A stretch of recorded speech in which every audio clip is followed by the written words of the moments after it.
Hey everyone, today I want to talk about the thyroid, and particularly I want to talk about hypothyroidism. Now, if before we go there, if you're like, well, I don't have hypothyroidism, I just want to say you might have it to some degree, especially if you're a woman.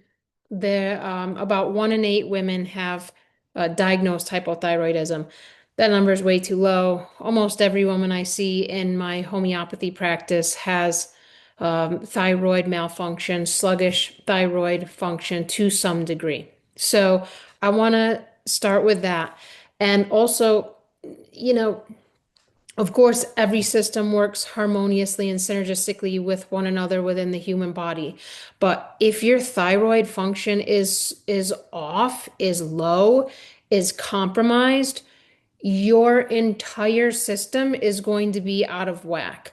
Literally, um, um, everything from your metabolic health to your digestion to your energy levels to your immune function to your bone health to your body's ability to handle stress, all of these things and to your liver function. I mean, literally every system is affected by how your thyroid is functioning. So this is a really important area of the body that we want to make sure do as much as we can to help support its function. Now it affects women more so because of estrogen. So estrogen and really affects the thyroid. And so when there are estrogen imbalances in the body, which many women experience to some degree, whether you're menstruating or you're not, this is going to have an impact on your thyroid function and health. Of course, there are other things that impact your thyroid function as well. But I really want to start by saying also, if you're someone who regularly engages in lab work, you get your blood work done, and your thyroid function comes out normal, um, I want to spend a minute talking about that because um, the very best indicator as to how your thyroid is functioning are in your body's symptoms, okay? What your body says, the symptoms it produces, is the foolproof way to um, conclude accurately if you struggle with hypothyroidism. Okay. And so this is something that doctors downplay. Now, back in the day when hypothyroidism um, first came about, 1920s, 30s, 40s, when doctors are like, oh, this is hypothyroidism. This was before lab testing was even available. And so how did they diagnose? They diagnosed based off of symptoms. The best doctors diagnose based off of symptoms.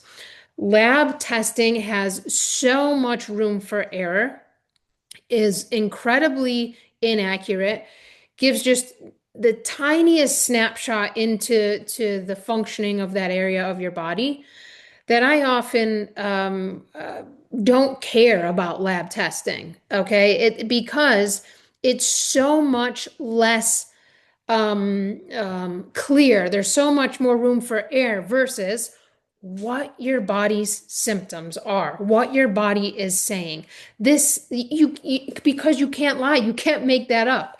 So, I want to start here by let's just go over some of the most common symptoms of hypothyroidism, meaning, if you have these symptoms, it is an indicator that your thyroid is not functioning to its full potential. Okay. We know many of these symptoms, but even if you go into your doctor today, they're likely not going to prescribe you TSH, which is the general prescription for hypothyroidism. And I'm not saying that's good or bad because it can really be helpful in some cases, but it's in no way, shape, or form going to get to the root of the issue and help one make a full recovery with their thyroid. We have to do many other things with diet, with exercise, with sunlight to support thyroid health. And we have to understand why it's malfunctioning in the first place. But So if you go in and your lab values are normal on your thyroid test, but you have the symptoms of hypothyroidism, still your doctor is not going to prescribe. They will only prescribe based on a lab test, especially for thyroid issues. So we can do better than that. We can do a lot more to support thyroid health, despite if our doctor, gives thyroid medication or not. And so we need to understand that there's a lot more that we can do. So, what are some of these symptoms? Well, you have slow digestion and constipation are one. Probably the biggest symptom is low energy. I'm talking consistent low energy levels. Um, you get fatigued easily after exertion or exercise. You may not even have energy to exercise. If you do move or exercise, the smallest amount of exercise makes your muscles feel tired and sore. And so this is a huge connection to the thyroid here is whenever I see low energy levels, consistently low energy levels, somebody's main complaint is I never have any energy. This is a red flag. The thyroid is not functioning optimally. Other symptoms are brain fog, memory issues, but then we also have things like inability to lose weight. So there was a study done, I think a long time ago, maybe the 40s, 50s, 60s, somewhere in there, where they put individuals who are hypothyroid, they put a handful of these individuals, they kept lowering the calories in the diet to see how many calories were needed for them not to gain weight. And so they kept reducing the calories and they kept reducing calories. There's like, oh, 1,000. Nope, still gaining weight. Nope. And they got to 700 calories a day, where that basically a starvation diet where the person would no longer gain weight. So that's not a solution. I don't recommend it. Please don't do that. But it's good information. It tells us that when the thyroid is malfunctioning, even if you eat small amounts of food, like this is a regular amount. Look, this person ate the same amount as me, but then I gained weight and I can look at food and gain weight. It's a classic hypothyroid, the experience of somebody with hypothyroid. And so that's another one of the major signs of hypothyroidism. Now, there's a real misconception today that if you're underweight or if you cannot gain weight, then you're not hypothyroid, but that is not the case. There has been many studies, especially originally back in the day when hypothyroidism was first being discovered, that also studied people who could not gain weight and found that a main contributing factor was a sluggish thyroid. Okay, so whether you cannot lose weight, you have trouble losing weight, you gain weight really easily, um, and like we think of hypothyroidism as this like gluttonous disease, right? Where oh they just eat too much. It's not the case. People with hypothyroidism can eat very small amounts or normal amounts of food and put on weight very easily.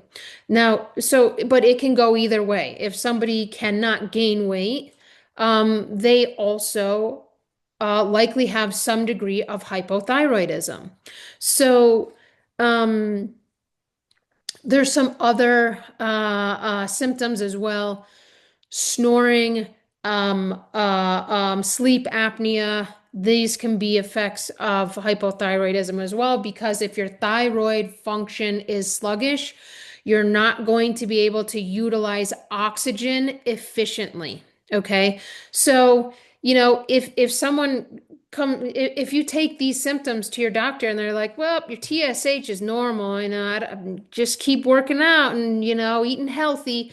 That's a totally, that's not a good answer. It's not acceptable.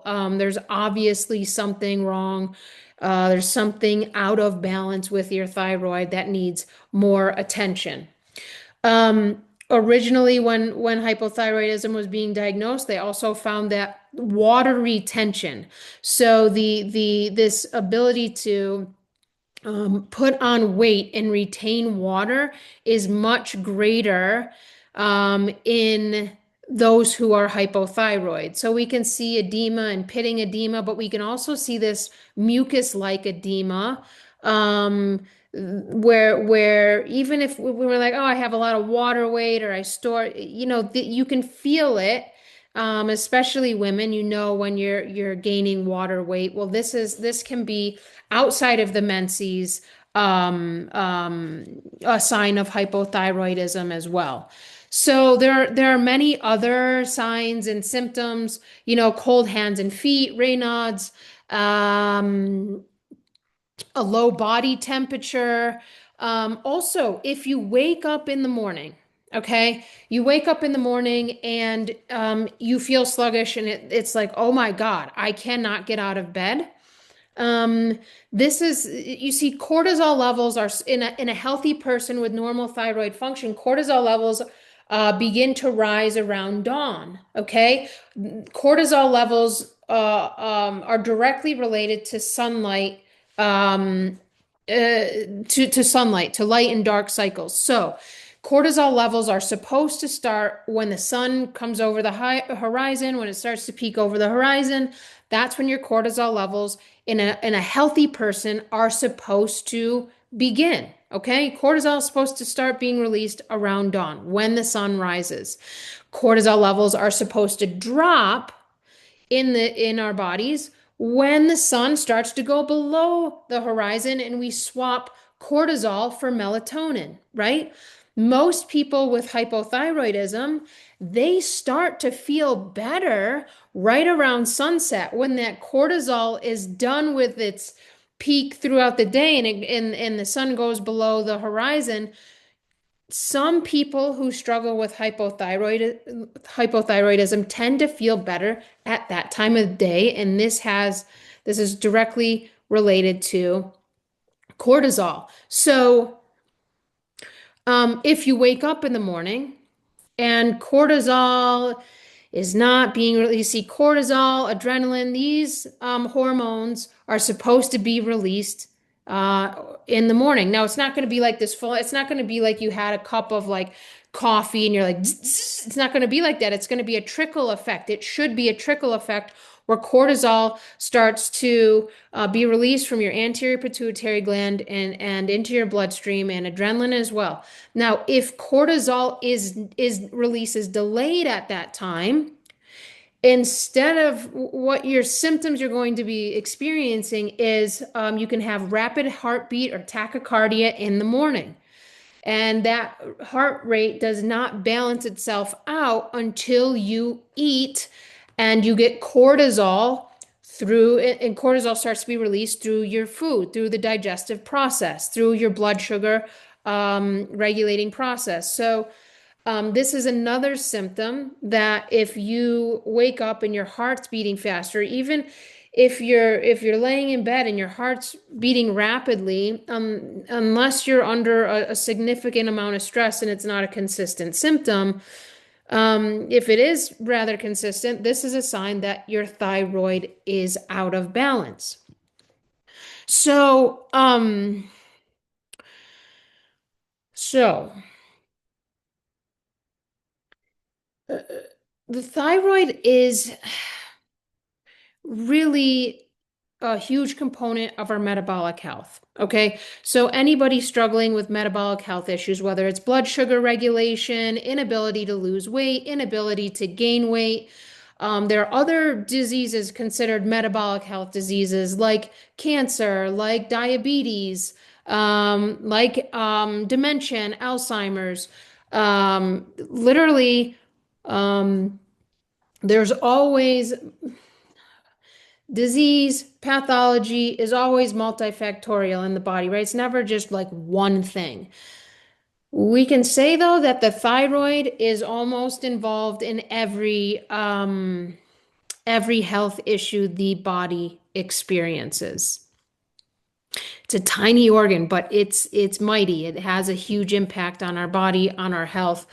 And so we can we can support our thyroid function, whether you've been diagnosed hypothyroid or not. If you have symptoms of hypothyroidism, even if you don't, we have to maintain thyroid health because as we age, um, it's at more and more of a threat to become compromised because it's so involved in bone health.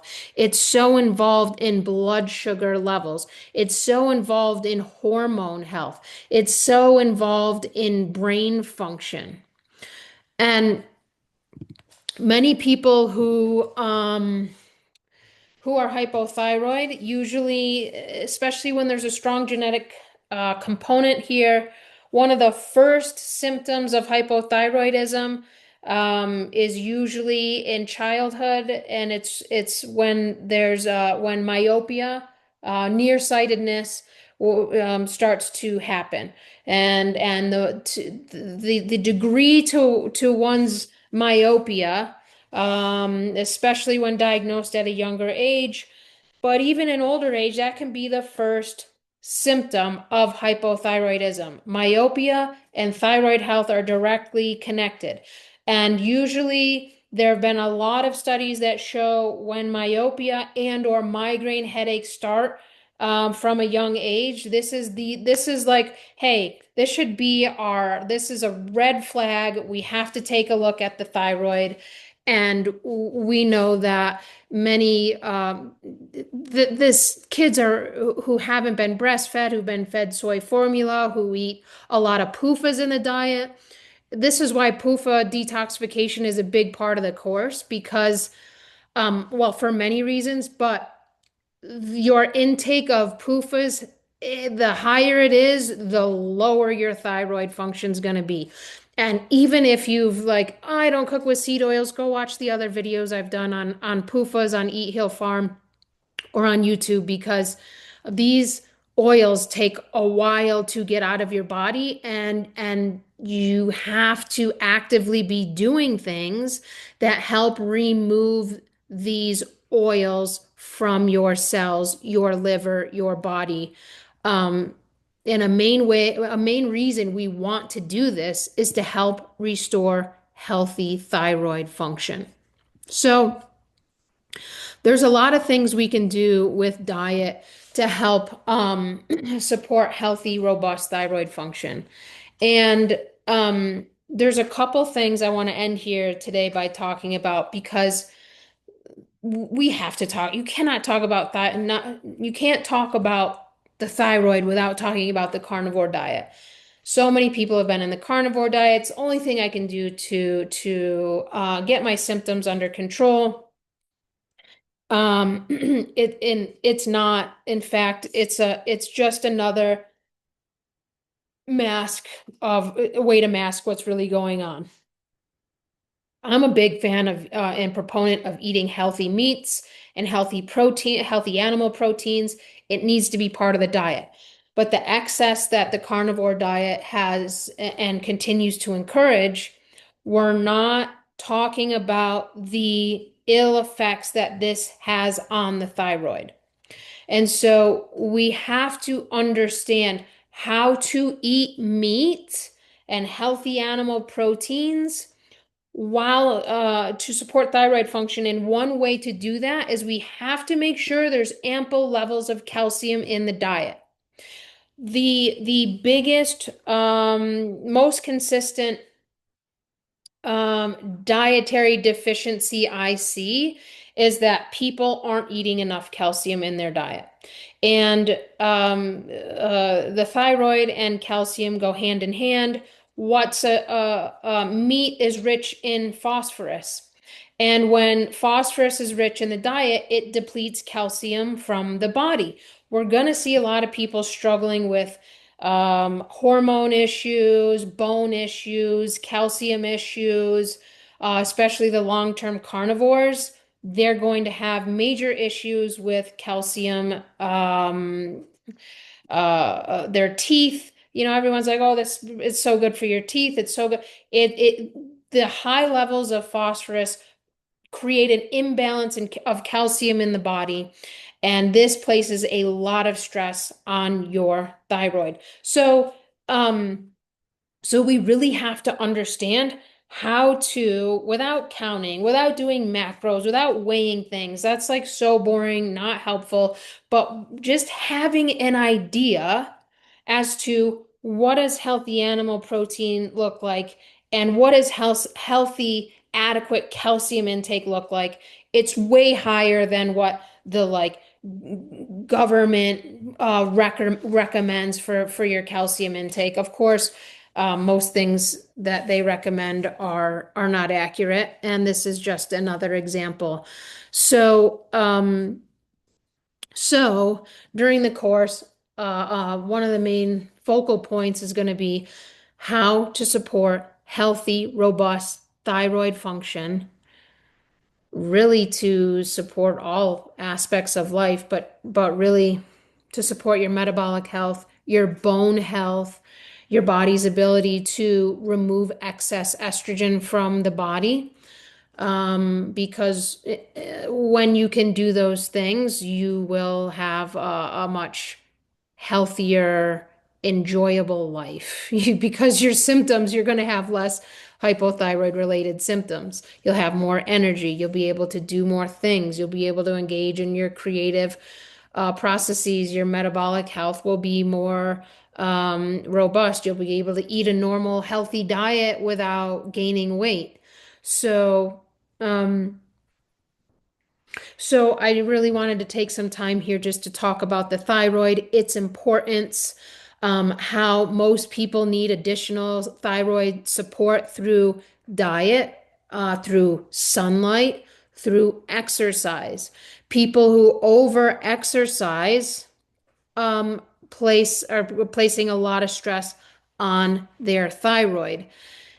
And that's a whole thing that I'll go over in the course, but I'll briefly mention here that once your body starts to go beyond its exercise threshold, meaning like you are really sore after you work out, or you're breathing really heavily for a long period of time when you work out. Now, really high functioning athletes can go a longer time before they start depleting their thyroid and start depleting minerals and start experiencing lactic acid buildup in their body. But if you're not an elite athlete, it doesn't take that long to for your body to start experiencing a buildup of lactic acid. And I'll talk about this in the course of how it has negative effects on the thyroid, depletes the thyroid, increases the production of stress hormones, including cortisol. And when cortisol is high, you better believe that our thyroid function is low. And so I'm going to teach you how to maintain um, an even, I don't want to say an even stress levels, but like when you're working out, because we all have to move. Moving is a big part of health, but we can overdo it and we can underdo it. And when we overdo it, and for everybody's threshold for overdoing it is different, and we have to understand what our threshold is. But as soon as we overdo it, and if we do that consistently, we're going to start pulling on the thyroid and thereby pulling on our hormones and pulling on our calcium from our bones. So, um, yeah, I hope that was helpful. I hope you learned a lot about the thyroid. And I look forward to deep diving into this area with you during the Wild Fed course. See you there.